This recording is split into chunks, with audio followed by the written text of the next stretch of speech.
ಅವರ ಶಕ್ತಿ ಕಣ್ಣಿಗೆ ಕಾಣಲ್ಲ. ಆದರೆ ಆ ಕಣ್ಣಿಗೆ ಕಾಣದ ಶಕ್ತಿ ನಮ್ಮೆಲ್ಲರ ಬದುಕಿನಲ್ಲಿ ಸ್ವರ್ಗದಂತಹ ಆರೈಕೆಯನ್ನು ನೀಡುತ್ತೆ. ಇಂದಿನ ಮಂತ್ರಾಲಯ ಯಾವ ಸ್ವರ್ಗಕ್ಕೂ ಕಡಿಮೆ ಇಲ್ಲ.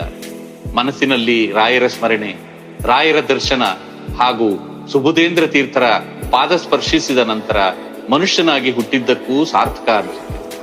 ಶ್ರೀ ಗುರುರಾಯರು ಎಂದಾಕ್ಷಣ ನೆನಪಾಗುವ ಪವಿತ್ರ ಕ್ಷೇತ್ರವೇ ಮಂತ್ರಾಲಯ. ಹಾಗೆ ಮಂತ್ರಾಲಯ ರಾಯರ ಮಠ ಎಂದಾಕ್ಷಣ ನಮಗೆ ನೆನಪಾಗುವ ಕಣ್ಣ ಮುಂದಿರುವ ಶಕ್ತಿಯೇ ಪರಮ ಪೂಜ್ಯ ಶ್ರೀ ಶ್ರೀ ಸುಬುಧೇಂದ್ರ ತೀರ್ಥರಿಗೆ.